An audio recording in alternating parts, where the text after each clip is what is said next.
first ever factory outlet, Chandanagar, Mukunda Jewelers, opening soon. No making charges.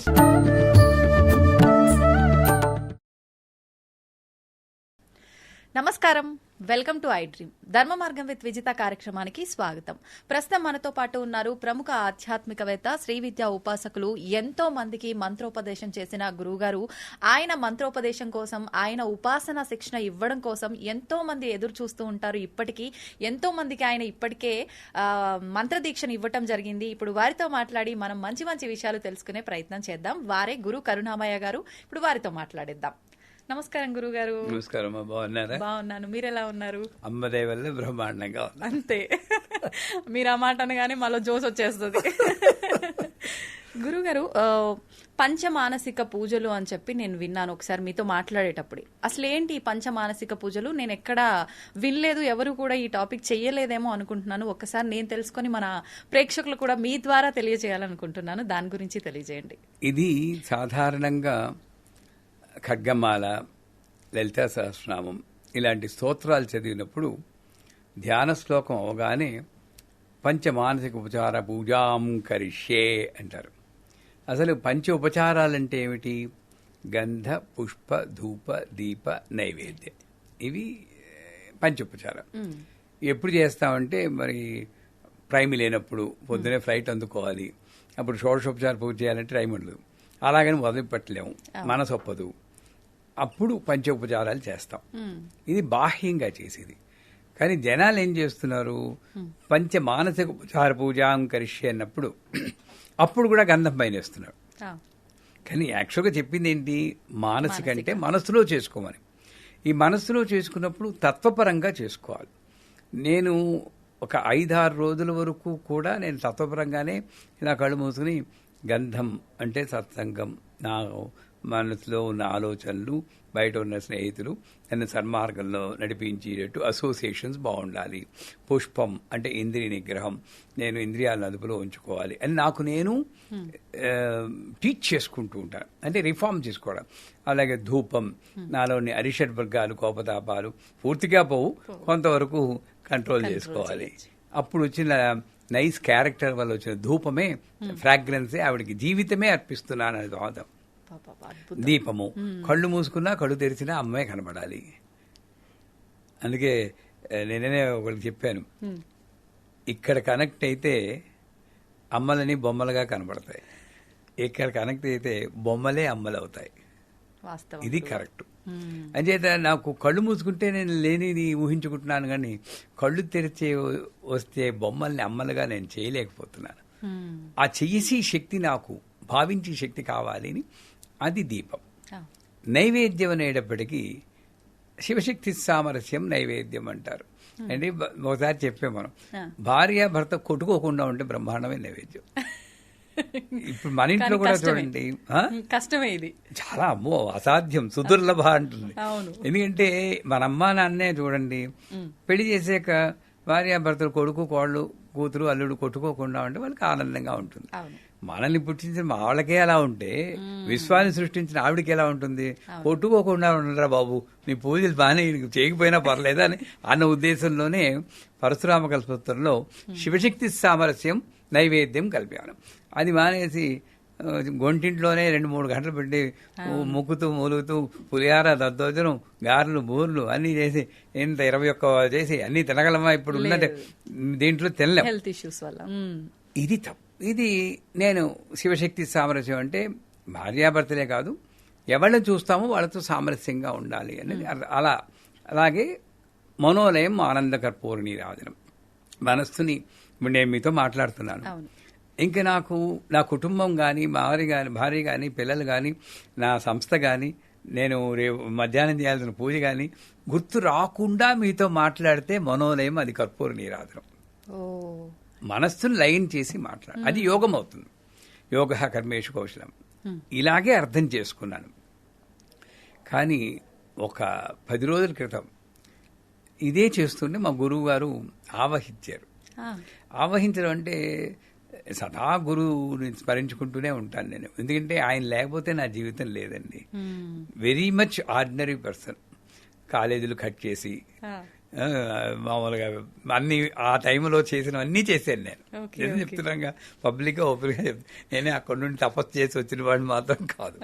కానీ ఆ మహానుభావుడు అమృతానంద సరస్వతి నా జీవితంలోకి వచ్చి మా అమ్మ తర్వాత అమృతానంద సరస్వతులు మంత్రం ఇచ్చి సైలెంట్గా నాకు నేర్పించి నా జీవితాన్ని మలుపు తిప్పారు.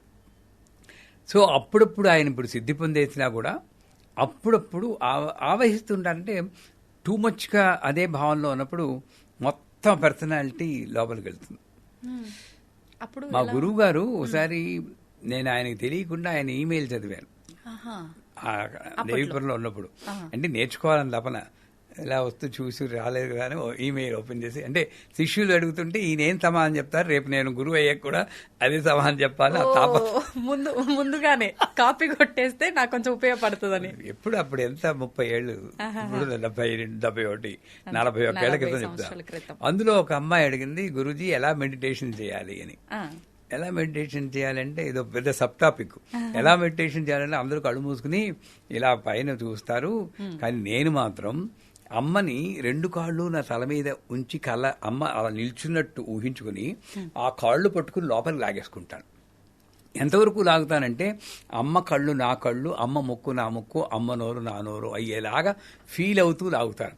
అప్పుడు నేను ఉండనుగా, అమ్మే ఉంటుందిగా. అదే ధ్యానం అన్నాడు. గొప్ప అద్భుత విశ్లేషణ అండి.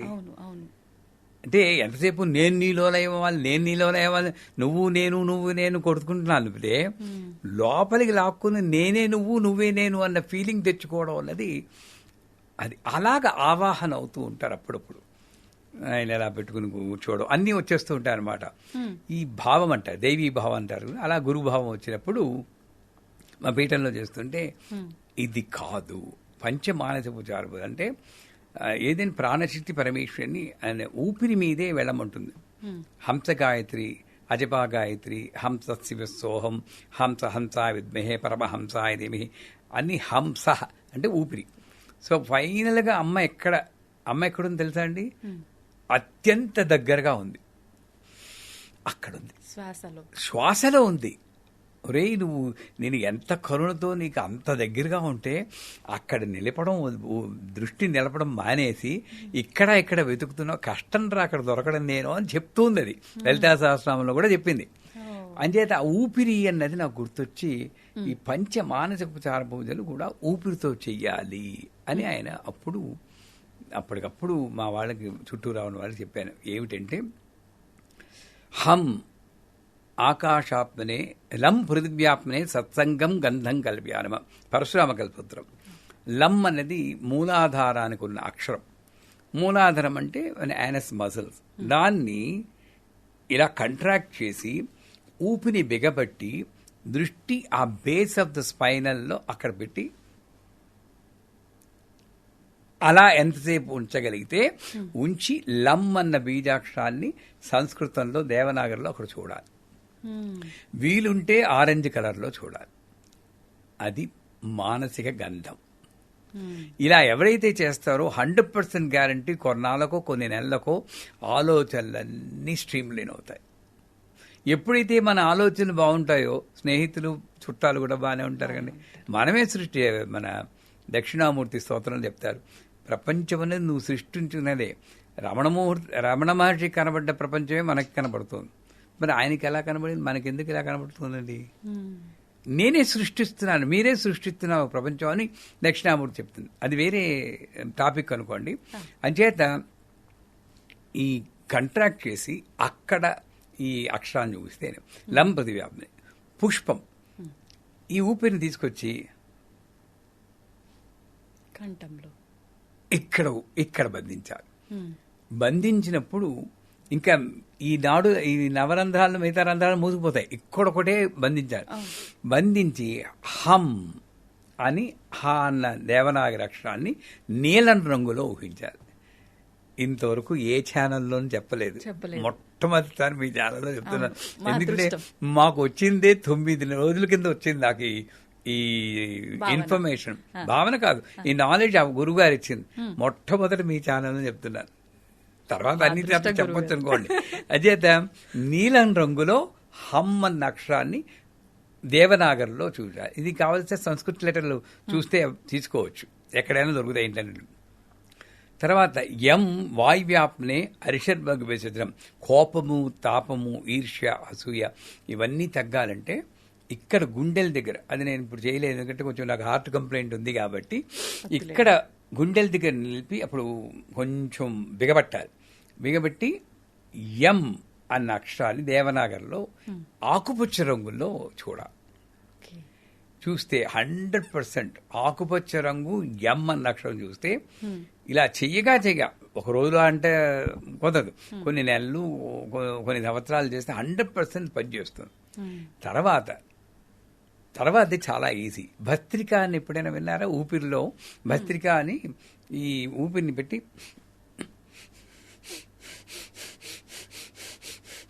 ఈ పొట్ట ముందుకి వెనుకి తీసి అదొక ప్రాణాయామం టైప్లో చేస్తారు కొంతమంది, చాలా బాగా పనిచేస్తారు.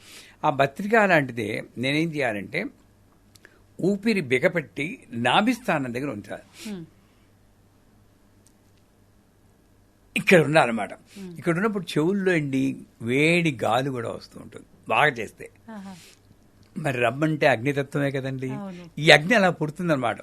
ఎప్పుడైతే అగ్ని పుట్టిందో అప్పుడు లోపల ఉన్నటువంటి అజ్ఞానము, ఇది అమ్మవారు కాదు, ఇదో మైకు, ఇదో షూరు మైకు, ఇదో నలుపు కలరు, నలుపు అంటే నాకు ఇష్టం లేదు, నాకు ఇష్టం అనేది మీకు తెలుసు, ఇవన్నీ వచ్చేస్తూ ఉంటాయి.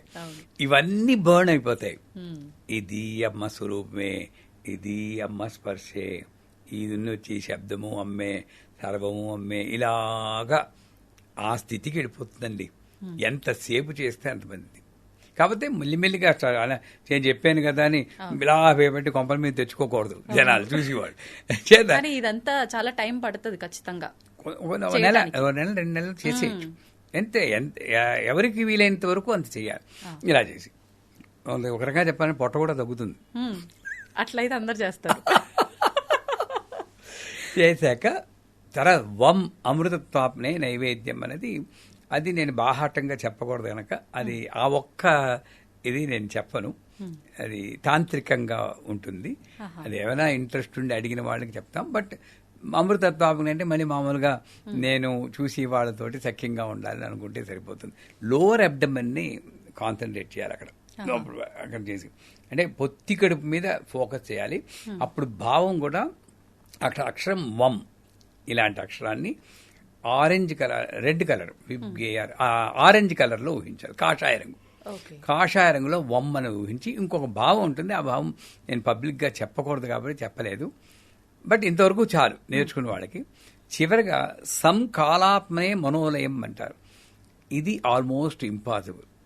అంటే ఊపిరిని ఇక్కడ నిలపాలి. అసలు ఇక్కడున్న ఊపిరి ఇక్కడికి ఎలా వెళ్తుంది? నేను న్యూయార్క్లో ఉన్నప్పుడు, ఇప్పుడు ఆయన లేదు, సిద్ధి పొందారు, ఒక 96 ఏళ్ల బాబాను చూశాను, స్వామి. ఆయన కళ్ళతో ఊపిరి పీలుస్తారండి. ఎప్పుడైనా విన్నారా? ఒక పేపర్ తీసుకొచ్చి కళ్ళ దగ్గర పెడితే ఇలా ఆడుతుంది ఆయన ఊపిరి వదులుతుంటే. కళ్ళతో ఊపిరి పీలుస్తా అంటే అంత శక్తి మీలోనూ ఉంది, నాలోనూ ఉంది. ఆయన ప్రాక్టీస్ చేసి సాధించుకున్నాడు కాబట్టి ఇప్పటికీ కుంభకోణంలో రాంబా అని ఒక మామూలు పురోహితుడు ఉన్నారు. సమయం వచ్చిందిగా చెప్తున్నారు. ఆయన హోమం ఎలా చేస్తారంటే హోమం గుండంలో పడుక్కుంటాడు మంటలో. మీరు యూట్యూబ్లో చూడొచ్చు, ఫైర్ యోగి రాంబా అని. పడుక్కుంటే గెడ్డం కూడా కాలదండి. అది ఇలా ఇలా ఇలా అంటున్నా. మనం మామూలు కొంచెం వేడి వస్తేనే అబ్బో కాలిపోతుందని వెనక్కి వేడితో హోమం చేసేది. అలాంటి పడుక్కుని ఈ కర్రల సమిధలన్నింటినీ తీసుకుని గుండెల మీద, శిరస్సు మీద పెట్టుకుని ప్రదక్షిణ చేస్తారు. విచ్ ఈజ్ హ్యూమన్లీ ఇంపాసిబుల్ అనుకుంటాం. కొంతమంది భగవంతుడని నమ్మకం లేని వారు సీత అగ్నిలో దూకిందా అన్న ట్రాష్ అంటారు కదా. సీత ఏమిటి, మామూలు ఒక పురోహితుడు 20 ఏళ్ళ ఉపాసన చేసి అగ్నిలో ఆ మహాసాధి దూకిందంటే ఎందుకర్రా మీకు నమ్మకం లేదనిపిస్తుంది. ఇలాంటివి వింటే నమ్మొచ్చు. ఇప్పుడు కావాల్సి చూడండి, వెళ్ళి ఇంకా ఉన్నాడు ఆయన కుంభకోణంలో. ఆయన ఫోన్ నెంబర్ కూడా ఉంది. ఆయన ఫోన్ చేసి వెళ్తే ఇప్పటికీ ఆ ఉండ్రాళ్ళు ఎలా పెడతాడంటే చేతులు ఎలా పెట్టి నిప్పులో పెడతాడు ఆయన. అంత శక్తి. అలాంటిది ఇక్కడ ఉంటుంది. సంకాలాత్మ అంటే ఇక్కడ నిలపగలిగిన శక్తి. ఆయన 20 ఏళ్ళు ఉపాసన చేశారు ఈ మంత్రం గురించి. ఎందుకు చేశారండి అని హార్వర్డ్ యూనివర్సిటీ వాళ్ళు అడిగితే, మన హిందూ మతం యొక్క గొప్పదనం అందరికీ చెప్పాలి, నాస్తికత్వాన్ని తగ్గించడం కోసం నేను చేస్తున్నాను. జీవితాన్నే పణం పెట్టాడు. ఏం సంపాదించుకోవడానికి కాదు, ఆయన ఏమీ డబ్బులు పుచ్చుకోడు. అది జీవిత లక్ష్యం. అలాగా పంచ మానసికోపచార పూజలంటే నాలో ఊపిరిని డిఫరెంట్ లెవెల్స్ లో నింపి, డిఫరెంట్ కలర్స్ చూస్తూ, డిఫరెంట్ అక్షరాలని దేవనాగరి, దేవతల భాష కాబట్టి దేవనాగరి చూస్తే ఆల్మోస్ట్ మీరు అక్కడ కనెక్ట్ అయిపోతారు. గురుగారు, ఇప్పుడు మీరు ఒక్కొక్క దగ్గర ఊపిరిని హోల్డ్ చేసేటప్పుడు ఒక్కొక్క కలర్ తో ఆ మంత్రాన్ని చూడాలన్నారు కదా, అంటే చక్రానికి సంబంధించిన కలర్ అది? విబ్ గ్యారెంట్ violet, indigo, blue, green, orange, yellow, orange, red, ఇంద్రధనుసు కలర్. ఆ కలర్స్ లో చక్రాలు ఉంటాయి కాబట్టి ఆ కలర్ లో ఇక్కడ ఊహించాలి. కష్టమే అనుకుని ఇది అసాధ్యం అనుకోకండి. ఎందుకంటే మన పిల్లలకి ఒరే బాగా చదవాలి, 100 తెచ్చుకోవాలంట. వాడు కానీ మనకి నాన్నగారు చాలా డిఫికల్ట్ అండి అంటే ఊరుకుంటావా? ఊరుకోం. చంపేస్తాను చదవాలంట. మరి వచ్చేస్తుందిరా చదువు అంటాం. మరి అదే మనం పెద్దవాళ్ళు కూడా చేయాలి కదా. అబ్బే మనకెక్కడ ఓపిక, మన దగ్గరకు వచ్చేసరికి అన్ని మర్చిపోతాం. అయితే ఈ మంచి మానసిక ఉపచారాలు రోజు ఇది బస్సులో వెళ్ళినప్పుడు ఎక్కడ కూర్చున్నా అసలు విగ్రహం అక్కర్లేదు, ఏమీ అక్కర్లేదు. రిపీటెడ్ గా ఈ వీడియో చూస్తే అందరికి కథ కూడా వచ్చేస్తుంది. చక్కగా చేసి మీ వాళ్ళ అనుభవాల్ని మీకు ఈ కామెంట్ల ద్వారా చెప్తే ప్రజలకి ఇంకొంచెం ఉత్సాహం ఉంటుంది. ఏంటి ఇంకా అసలు మనం ఇంకా ఏం తెలుసుకోవచ్చు దీంట్లో, దీనికి సంబంధించి ఏం మాట్లాడవచ్చు అనేది మనకు క్లియర్ గా అర్థమవుతుంది. అందుకే లలితా శాస్త్రంలో అంతర్ముఖ సమారాధ్య బహిర్ముఖ సుదుర్లభ అని ఒక వర్డ్ ఉంది. ఇది అంతర్ముఖ సమారాధ్య. నా ప్రాణం మీదే, నా ఊపిరి మీదే నిలబెట్టి అమ్మవారిని ప్రాణరూపంలో డిఫరెంట్ లెవెల్స్ లో నేను డిఫరెంట్ రంగుల్లో దేవనాగరి లిపిలో అక్షర వర్ణమాల రూపంలో నేను ఉపాసన చేస్తున్నాను. నాదోపాసనలాగా ఇది ప్రాణోపాసనలాగా అది చేస్తే పంచమానసిక. సంతోషం గురుగారు, చాలా చక్కటి టాపిక్ ఈ రోజు మనం మాట్లాడుకున్నాము. సంతోషంగా ఉంది మీతో ఈ టాపిక్ నేను మాట్లాడినందుకు. మీరు తప్ప ఇంకెవరైనా ఈ టాపిక్ ని ఇంత మంచిగా చెప్పుండే వాళ్ళు కాదేమో. ఎందరో మహానుభావులు, అందరికీ వందనములు. అమ్మవారు ఏదో ఈ ఏ జన్మలో చేసినప్పుడు ఆయన బాలమురళీ కృష్ణ పాడారు కదా, నే చేసిన పూజా ఫలమో నా పూర్వజుల పుణ్య ఫలమో ఈ జీవితం ఇచ్చారు. నే చేసిన పూజా ఫలం నా పూర్వజుల పుణ్యఫలం. తాతకు ముత్తాతలు అలా ఇచ్చినప్పుడే అందరూ మహానుభావులు, అందరూ చెప్తారు. నాకు అవకాశం వచ్చింది, నేను చెప్పాను. రేపొద్దున ఇంకోటి చెప్పచ్చు. చాలా సంతోషం గురుగారు, ధన్యవాదాలు. శ్రీమాత.